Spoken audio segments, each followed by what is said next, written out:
that brings up LeBron and Mike then, which is the classic debate, which is longevity versus peak. peak. Yeah, although LeBron's peak is pretty high too. Yeah. But I mean that on that one, yeah, it's why it's complicated. Yeah. But definitely in peak, if you ask me, who would I rather have on my team at their peak? It's Michael. Yeah, it's hands down. It's not even close. Sorry, LeBron. It's hard to say that, but why does everyone feel? I mean, it's double shoulder. Tell you can. You are undeniable. What's your superpower? You are undefeatable. I got goosebumps. You are the less than 1%. Even when it doubts you can't let you. Your path is your path. Stay committed, stay focused, be disagreeable, optimistic, and relentless. You are the less than 1%. So I'm curious. So the first thing I want to ask you is... Oh, we're rolling, are we? Are we rolling? Oh, we are rolling. Okay. You good? Yeah, good. I want to know what you thought of the book. I really want some feedback. I need. Oh. This is a history. This is an opportunity that I wouldn't get. Yeah. Yeah. I mean, I love the way you use sports as a kind of window into thinking about performance, about potential, about because I think it is, and I've never seen. I mean, what I really loved was, some people use the occasional sporting example, but you sort of I can dive in on it. in a way that I thought was really, really interesting, and it was that I responded to that, and it was also a way to make a lot of the ideas you were talking about way, way more accessible. Like that book, that was a commercial book. It should not have been published by an obscure, not obscure, but a small press. I think that was a book that was speaking to very broad themes in a way that was very. I was very impressed by it. I know a bunch of stuff the figure skating stuff was fantastic. I had no idea I didn't that. And finding about your family and I almost wanted more. I could have had more on your family. I struggled with that, and that's why I asked you the question on stage about personal putting. How much personal. I was talking with my wife yesterday about Orion and that. I literally have post-traumatic stress disorder. I feel as bad about it today as I did the first day, which is not healthy, right? It's just not healthy. But I can't. And I'm unwilling to sort of let it go because I just keep working, right? But that was really hard to write. And then more than being hard to write is a vulnerability that I did not want in the world, not just for me, but also for him. Yeah. So that's why I asked you that question. Yeah. But we talked earlier about my circuitous path. I have so many weird things. I've been on fire, it's just unrelated. So you said put more stories in there. I could have told you how I was on fire in Ohio, and I was in medical school, and basically, so it's my butt and my lap because there's a candle that sort of flashes some alcohol, and so I go up. There's a wall between me and the bathroom, and I try to jump through the wall because your mind is not correct because I'm trying to get to water. And so anyway, the interesting thing for you, which was similar to Amadou Diallo, is I go down this staircase, and not to gross you out, but we have dogs, like little small Pomeranians, and the skin's sloughing off, and they're going after the skin to eat it. Terrible. So I get down. So I finally I get something to cover me because I have shorts on, but they were kind of burned. And I walk out of this is Cincinnati, right across from the medical center. But most medical centers in most of those Midwest towns, it's surrounded by areas that they don't, not great, not the greatest areas. Yeah. And I look like the people who people are looking for in not the greatest areas. and I'm screaming. So all the way down from Gipper, I'm screaming. I'm coming down the stairs. I'm still screaming. So I get to the door. I open the door. Now my wife is trying to get keys. She's literally going to drive me there because we're just down the hall. We're both in medical school. And I open the door, and there's like 6 red dots, like just circling my chest. And we grew up in Canada, like red dots. And Cops had gun on you? so I look at the dots because I don't know. Was looking down because I think because of the burns, and I see the red dots. I'm like, what is? So I look up, and there's like 5 cops with guns pointed, get on the ground. And it's Cincinnati in the winter. It's like December, January. It's snowing, so there's snow all over the ground. And I'm just like, I don't want to die. Obviously, I've had the history that, I write about it in the book to some extent. So I get down on the ground. It's the funniest thing in the world. My wife comes through the door. Now she comes down. These guys have the guns pointed. And she's like, he's burned. And she takes her hand, and the first guy that's there with the gun, she just hits the gun. She just hits. It's just like, he's burned. So then they kind of get shocked almost out of that moment. And the moment that you talk about with Amadou is the moment that she actually kind of disrupted, really. So then, and it's funny because I think because I was acutely injured, I remember little things that you wouldn't normally, like as the drop slows down. I can remember the snow falling. I can remember their faces.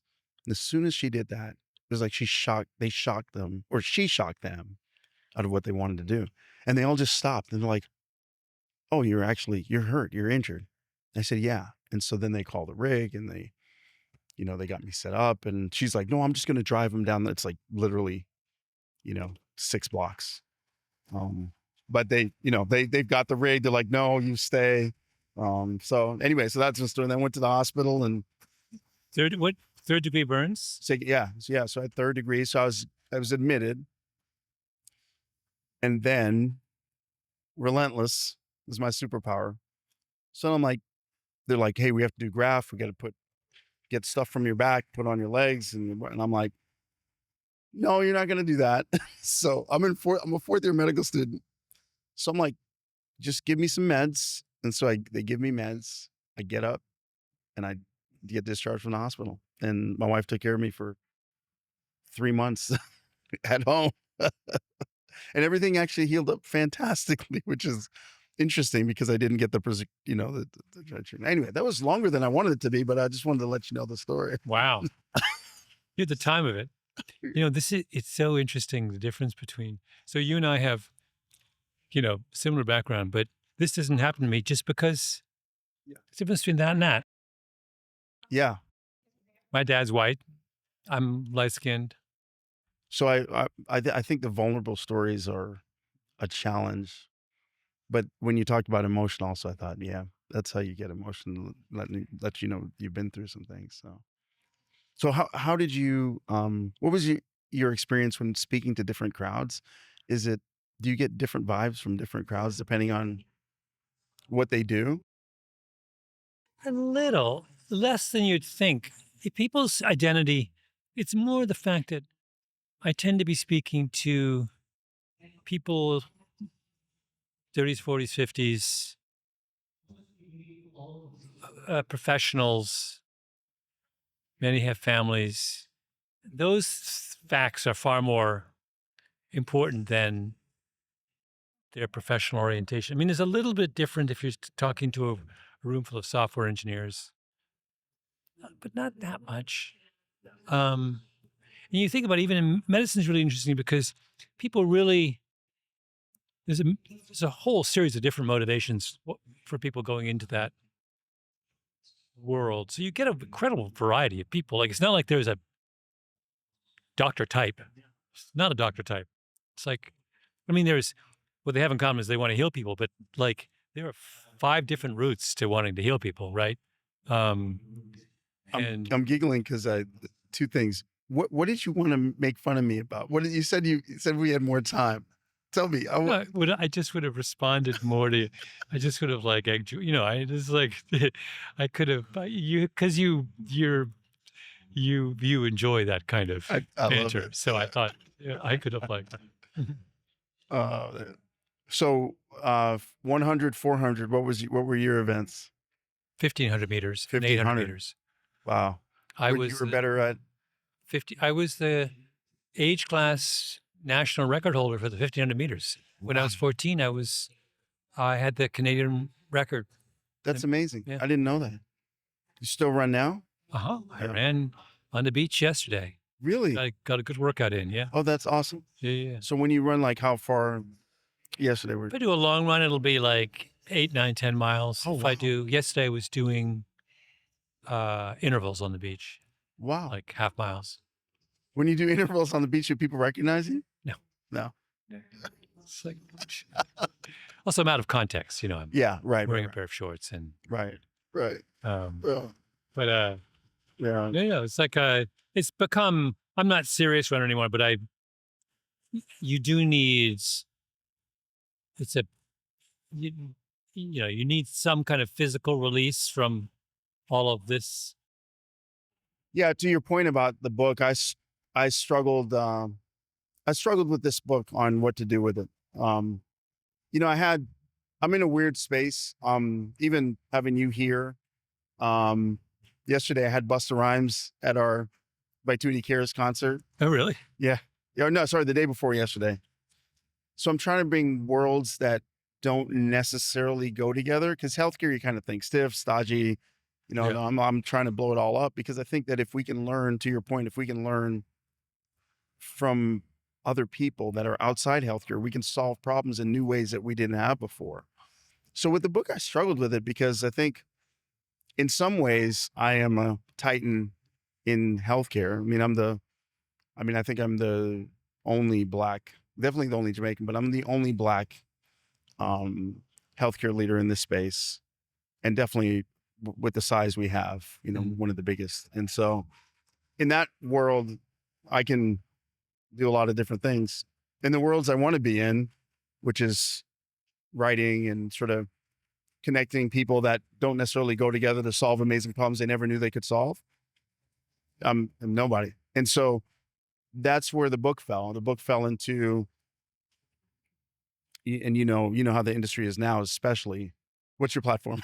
How many books can I sell if I sign you? And so I got super frustrated with that, and I was like, I got a story to tell. I'm just gonna put it out there. So it's, and I'm sure you have, in the industry, you know how it works. It's sort of like, do you have an amazing story to tell that you can get out there, or do you wait for somebody to say it's okay to get out there? Yeah. Well, presumably there's all kinds of, you got other books in you. So it's a long, books are a long journey. You have to build over time. And, Yeah. My right now I'm writing about, the working title is called Almost. And it's called Almost, the subtitle is The Other Side of Winning. And it was sparked by Surya Bonali, who, world renowned, right? Never won, Olympics, world championships, never won. And there's all those stories of all those amazing people where when they win, you write stories about them. You absolutely say you go into detail. When they lose, even by the slimmest of margins, you don't write anything about them. So it starts with Merlene Ottey, of course, Jamaica. oh yeah, And perennial silver medalist. yeah, it's like, you're the most decorated Jamaican sprinter, but because you never won, Jamaica doesn't even want you anymore in some respect. Yeah. And you don't want Jamaica anymore. You know what story you should tell as well? She's a great example, but I'm obsessed with, I think one of the greatest sporting accomplishments of the last 25 years is Tom Watson, at the age of 59, loses the British Open in a playoff. Wow. Well, on a I missed remember. putt. And if he makes the putt, it's considered one of the greatest performances of all time. And my point is, it's still one of the greatest performances of all time. Just because he misses a putt in a playoff does not turn this from, he was 59. And so that emotion, to your point, that emotion is what I want from everybody. Yeah. Is to understand that I mean, it's almost forgotten greatness. And we have all these people that have been absolutely amazingly great that we just throw away. Merlene lost, that race in Atlanta. They didn't even have the technology to figure out how much she lost by. I don't know if you remember, right? She lost to Devers, and she had lost to Devers 4 years earlier. And they sat on the track for probably what seemed like an eternity. It was probably like about 20 minutes. They didn't know who won, and they didn't have the technology to go frame by frame. And they also didn't have the rule, which, to your point about data teams and all, I'm diving into, track like I did with the ISU to understand they didn't have the torso rule. So they're trying to figure out, because Merlene kind of crossed first, but Devers' torso was first. So finally what they decided is that Devers was first, and they went by a margin that they didn't even have the technology to determine. But I didn't realize it was that close. If we went back and we looked at it today using today's, would Merlene have won? That I need to look into that. What I would love to do, which again, Do you know Merlene Hardy? I have access to her. So I know, so Shelley and Fraser Price is going to be on my podcast. We're actually going to film it here in Miami, now that she's back home in Jamaica. And so my hope is to get, her, Bolt, and then Merlene. They all had the same trainer that a friend of mine has access to. So, oh, wow. Yeah. So if I can, I would love to get her. Man, she had an incredible career. Amazing. Well, this is, you should get into in this. This is super interesting. We have two modes of thinking about successful careers. One is we measure it by the height of the peak performance, or we can measure it by someone's longevity. And I think we massively underestimate longevity and overestimate peak performance. So Merlene would be the perfect example of this. Or in music, I think that I'm obsessed with Paul Simon. Yeah. Paul Simon is productive in his teens, 20s, 30s, 40s, 50s, 60s, and 70s. He was never at any one moment as big as the Rolling Stones or Bob Dylan or,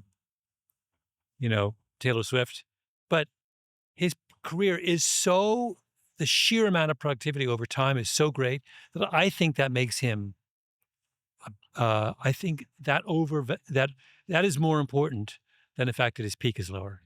And we don't longevity is just we take it for granted. So that brings up LeBron and Mike then, which is the classic debate, which is longevity versus peak. Yeah. Although LeBron's peak is pretty high too. Yeah. But I mean on that one, yeah, it's why it's complicated. Yeah. But definitely in peak, if you ask me, who would I rather have it on my team at their peak? It's Michael. Yeah, it's hands down. It's not even close. Sorry, LeBron. It's hard to say that, but why does everyone feel it? I mean, it's just I don't know what it was. So I'm going to be vulnerable and just, tell me to not film or to cut it or whatever. So in many ways, like in a leadership world, so the previous CEO of our partnership was in the audience. He was Black, and I was never really groomed for the position. You read the book, right? It was just sort of like, hey, you pissed me off, and then I went and did it. But there's a level of, I think for him, legacy in, hey, I feel like the company's a better place. Now for writing, in many ways, your legacy is what you've written. And not that anybody's even really concerned about that. I think most people write because they love it. But do you find that you wake up one morning and say, I do this work in the world because your writing is very unique, and who's going to take that mantle? Do you think about that? Or is that something you're just like? I don't think about that. Because in my world, I have full confidence that there's always going to be a group of creative people. Because I know that I've been so influenced by this group of creative people who've come before me that stands to reason there'll be another group that come after me. So I don't really, it's different, I think, in when you're thinking about an organization which can go away. Right, If right. you That's screw up, we could wake up and there could be no. Whereas an artist's influence endures; it can't vanish. It's like it's always there for someone to kind of. It's a slightly different problem to wrestle with. But I don't think I'm not someone who spends a lot. I don't conceptualize my career in any way. I just get up in the morning and as a reader, there, and you may believe this about yourself, but as a reader, there's no one in your genre. And the reason I know that is because we were trying to pick genres for my book, and they asked me, they said, well, where would you want to be? And I said, the only person that I wouldn't say respect. I respect a lot of writers. Like, obviously, Simon helped me with this. I mean, I know a lot of different people in, sort of in different ways, but I don't feel like there's another person who can really capture the genre you're in. And it's so unique that which is really, maybe it's the way Jamaicans speak. I mean, maybe that's it. The way Jamaican, this is live. This is live in my head. It's not fully thought out. Are you a Trekkie? Do you watch Star Trek at all?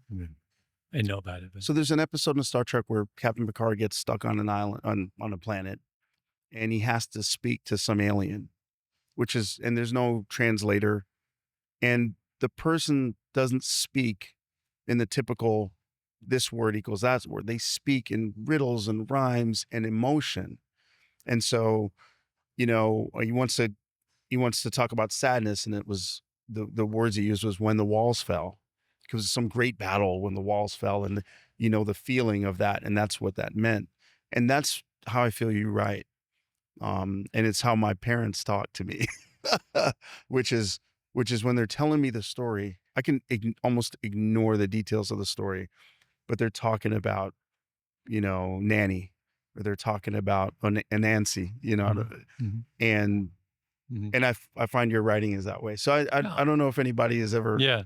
No, that's very kind. I don't. Um, I feel like it's. Uh, it's not my role. I feel uncomfortable spending too much time analyzing what I do because I think it gets in the way of. I'm not someone who dwells on past much. I'm all about what I'm going to do today and tomorrow. That's sort of. I think you have to have that focus if you want to stay. Um, you want to stay productive um, and also like if you want to stay positive, because I think there's so many there's so many things that can interfere with your happiness if you let them. And I'm determined that nothing should interfere with my happiness. And I feel like a little too much self-analysis is a good way to get. I think that's a good lesson. I'm taking the lessons. Coach. I'm taking the I lessons. don't think you. I think you're fine. Well, I do think with the writing, I think that they're the analysis, the writing to. So everybody that I talk to, and even some of the, sort of larger, well, what are there only two now, basically, they wanted me to write on, business. They're like, what is this? Like, because I have a thing called culture of brilliance, which is, the way we maintain our culture. And they're like, that, right. That. And I'm like, yeah, it's not, that's what I do for my real job. And so, but I'm thinking of myself writing, and I think I need to do more of what you said, which is stay in the moment, tell the story. Don't think about all the spin you can do about Yeah. trying You to make could, it successful. but you can put. It's not a bad thing to put some of your work experiences into you could. I feel like that was the other comment I had in reading your book was, I wanted a little more of you. I felt there was a lot of, I wanted to understand. So who is it that's telling me these stories? What's motivating them? What's driving them? How do they make sense of the world they're in? It was tooth and nail to get me to put in the last chapter, the denouement, was totally, they're like, no, you have to close with you, and you have to, and I did not want that at all. But it's actually one of my favorite chapters now because it actually brings it all together. That's all right. I'm taking, like I said, I'm taking the lessons, uncomfortably taking the lessons. All right. Well, I appreciate you. Thank you for coming by. This is really fun. Yeah. I really enjoy it. Yeah. Okay, we're good. Been through the fire.